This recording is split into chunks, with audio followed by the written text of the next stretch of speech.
All right, guys, we got Bitcoin bouncing back. You know, I did a video yesterday in the morning as this right before the stock market opened. Bitcoin was hanging out at like, I don't know, 37,000. And I'm like, interest rates are down. It doesn't look like the Fed's going to raise interest rates. Stocks are mooning. I guess Bitcoin's probably going to pump. And of course, it just dumps down to $34,000. And I was busy yesterday, so I couldn't make another video.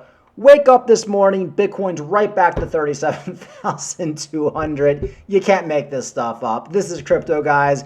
That's why you can't let these pumps and dumps discourage you. Well, I guess a pump's not going to discourage you, but don't let the dumps discourage you. Ethereum back over 2,000. XRP 64 cents. You know, I hear a lot of people complaining about the price action of XRP. 64 cents is pretty darn good for XRP, guys. Hit a high of 70 cents, a little bit of a retrace. Solana's absolutely killing it. I don't know why. The venture capital guys are really pumping the hell out of it. It'll hit a top, guys. It'll eventually hit a top, and you guys are going to get dumped on, but whatever. That's crypto. Cardano pushing back to 37, 38 cents. VeChain over 2 cents. Theta's back to 97 cents on the next page. It's no longer in the top 50. It's going to be going between the top 50, for the next 6 months. No big deal there. All right, let's look at the drama here. We haven't checked in on Ben Armstrong in a while. It's kind of funny, Ben Armstrong's fighting with everybody. And of course, Ben Armstrong's a giant crackhead. He's a degenerate. Not somebody you really want to take much advice from. He showed all sorts of scams over the years. Got an SEC letter last year. We covered it all. The guy's a scammer. He's a lowlife. Cheats on his wife and pretty much posted on Twitter. I mean, if you're going to cheat on your wife, don't post it on Twitter. That really puts you in the lowlife category. So, but there is sometimes, Ben Armstrong does say things that I agree with. I always say Ben Armstrong and cryptobanter, like the guys who've done the most damage to the crypto community over the last couple years. Well, now it looks like Ben Armstrong is in a fight with Rand Neuner. So here it is. I guess they're fighting, I don't know, about Solana or something. If you guys didn't know, Rand Neuner and cryptobanter literally pumped and dumped on his audience. Literally the entire cycle from private sale investments. One of my main missions during this bull run is going to be to totally dismantle the PAB of a man. I guess I don't even know what that means. I guess piece of shit or something of a man and his channel.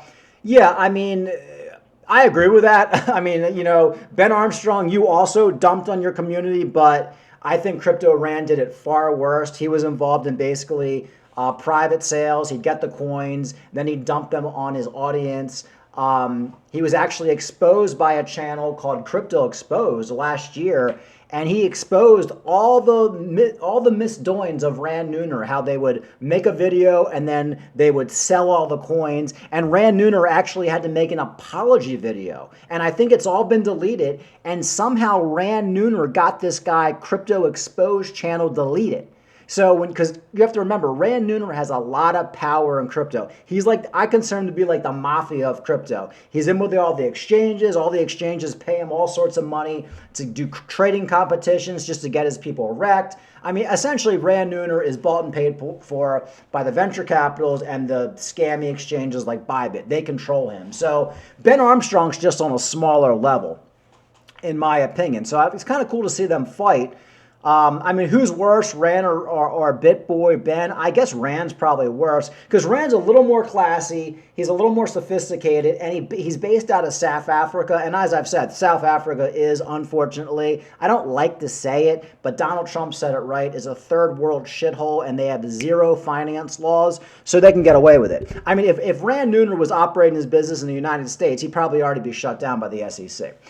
So here's some more. Hey guys, my name is Rand. I helped a hit network steal Ben's channel because I'm a weasel. I don't know how they did that. Get ready, Rand. Your time is up, bitch. Oh yeah. This bull run is going to look totally different for you this time. I've got big surprise for you and you aren't going to like it. Nice. I think that's all just talk. I mean, I would love to see Rand Neuner's channel get taken out. Like I said, I've been in crypto since 2017. Rand Neuner, the biggest scammer, the biggest weasel, the biggest dirtbag in crypto for the amount of damage he's done. Not to mention just giving people bad advice, getting people in BlockFi, Celsius, FTT, Luna, UST.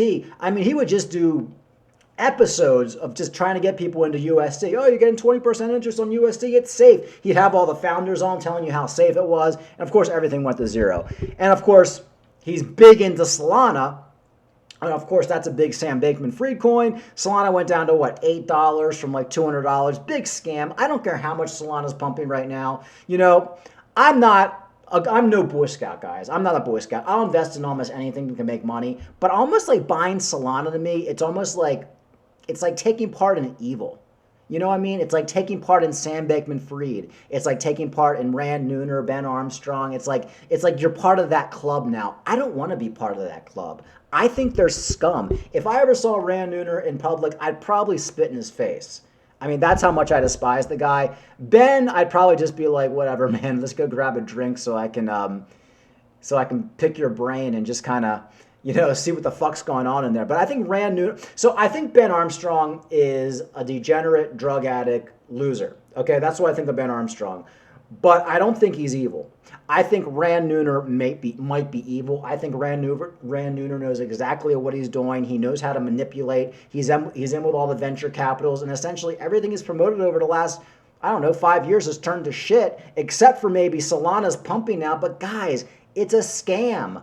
I mean, who cares if it's pumping? Other coins will pump. Just because Solana is leading the pump right now before the Bitcoin halving doesn't mean other coins aren't going to do just as well. Vulcan Forge, we're going to talk about that in a minute, is doing just as well as Solana. I'd much rather be in that. It's not a scam. All right, here we go. Okay, so here's Ben just basically shilling Solana, blah, blah, blah. Okay, Solana. And here's Rand Nooner. I bet Ben doesn't even own $100 to Solana. Rand Nooner responds to Ben, okay, but are you going to come to my house with your mistress? Please let me know. I have a few things from Tesco. Hoping you can pick them up on the way. Blah, blah, blah, blah. Okay, they're fighting. And then you basically just have people saying, hey, Ben, aren't you the pump and dump king? You've been doing the same thing as Crypto Rand. I don't know, guys. It's like they're really all like scum. It's kind of like this whole thing with like Ben Armstrong. I've been even like with the Discovery and TJ and now with Rand. It's hard to like take sides because you're really kind of picking the lesser of two evils. But they're all pretty bad. I mean, they're all pretty bad. I think Rand Nooner's worse. Like I said, I'd rather see Rand Nooner collapse versus Ben, because I think Ben's going to self-collapse. Ben Armstrong, right now, somebody pointed this out to me in one of my comments. He's full-fledged promoting this Ben coin with his side chick. I mean, can you imagine? You just divorced your wife, or you just separated from your wife a few weeks ago, and now you're doing all these videos with your side chick, and she's like the head of his Ben coin, and they're just talking about how great it is. I don't know, guys. I mean, he got an SEC letter last year. I think he's going to get shut down. I think Ben Armstrong, will it happen before the bull market, after the bull market? I don't know, but I think he's going to get shut down. I think he's going to end up kind of like Sam Bankman-Fried for shilling all these securities. I mean, that's just my personal opinion. So we shall see what happens. All right, that's the Ben Armstrong news. Blah, blah, blah, blah, blah, blah, blah. Yeah, not too much else going on. I mean, Ben Armstrong is Ben Armstrong. What else can you say? All right, Cardano. Cardano new users heating up. Network demand. Is this a price rally signal? The Cardano price maintains its 35-cent support level due to increased transactions from new and existing network users. Cardano's new user adoption rate remains above 30%, a feat achieved only 8 times in the past 3 months.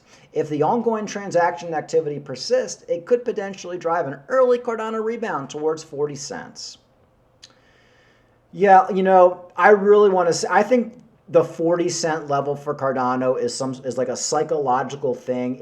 We have to get over it because we haven't been there in many, many months. So right now Cardano's hanging out at 37 cents. It wouldn't take much. I mean, if Bitcoin goes back to 38,000, I think we're at a 40-cent Cardano, and I'd like to see that.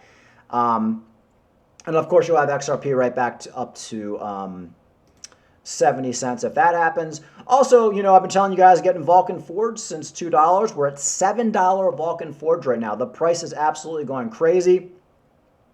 I think we are going to see a $50 to $100 Vulcan Forge, within the next year. And if you look at their Twitter, it's just nonstop on their Twitter. They got open beta for all these games, constant retweets. People retweeting all their posts.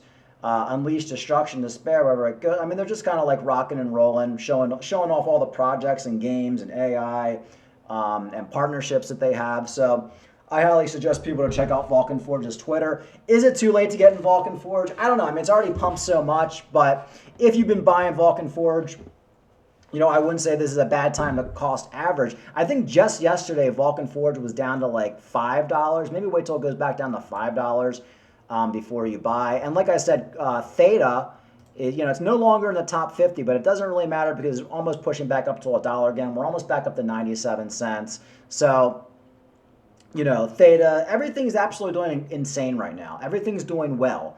I have no complaints about the market right now other than I wish shillers like Crypto Rand Nooners weren't around, but you know, whatever they are.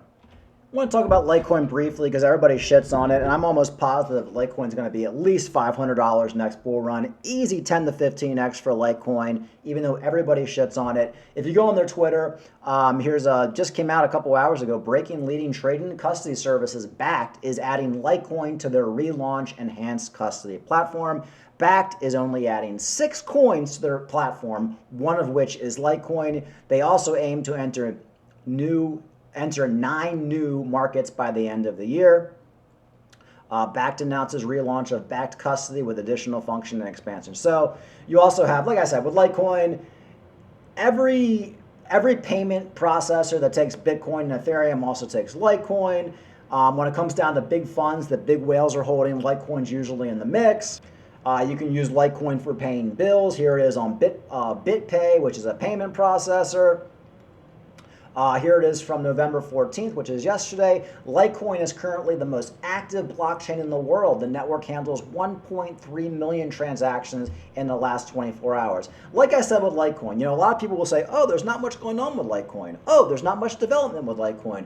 Oh, there's not many games on Litecoin. Guys, Litecoin was created to be a basic cryptocurrency just like Bitcoin, and that's what it does. It's a decentralized proof of work cryptocurrency. That's all you need to know. It's a kind of thing, okay, I buy a couple $1,000s on Litecoin, I take a European trip, I know the blockchain's going to work, I can use Litecoin to buy stuff. Litecoin is doing what it was created to do. Litecoin wasn't created to be shilled. It wasn't created to have games running on it. It wasn't created to do any of that weird stuff. It's essentially Bitcoin, but it's faster. And that's why every exchange in the world that has Bitcoin also has Litecoin, and every major fund that has Bitcoin and Ethereum essentially has Litecoin as well. So don't sleep on Litecoin. I know right now, I closed. Let me pull up the price of Litecoin. I know right now Litecoin is what? I don't even know. What's the price of Litecoin?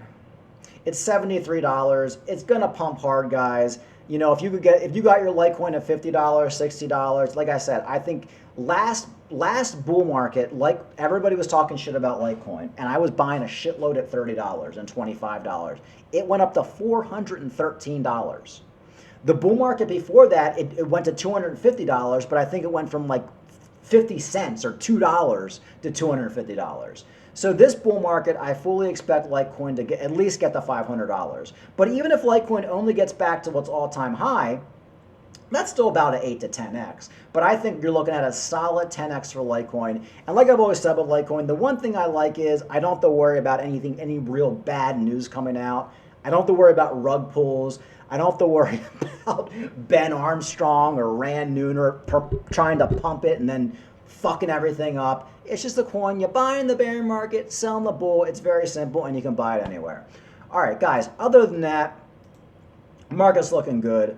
I'm kind of glad I didn't make a video last night, because if I did, I'd be like, oh, we're at 35,000. I don't know. I guess we could go down to 30. I mean, who freaking knows? Like, trying to predict what the market's going to do at this point is absolutely, like, impossible. And one reason we get dumps like this is because you have a lot of people setting their stop losses at, like, say you buy a ton of people buy right now at 37,000. They have their stop losses set for 36.5, and then we go below that, and then Bitcoin just free falls $1,000. Then more stop losses get hit. It's just a vicious cycle. That's why I don't really believe in stop losses unless we're in the bull market. And it's just like a safety measure. But a lot of people, guys, got flushed out got stop lossed out of the market last night, and now they have to buy back in higher. So, like I said, I've been saying it, volatility is what you want in crypto. We can be bullish one day, and then we get a dump, and everybody's negative, just like we were yesterday. Ignore it all. Just think, Bitcoin ETF, 5 months away from the halving, bull market's coming, and if you play your cards right, you're going to be retiring. All right, like and subscribe. Talk to you later.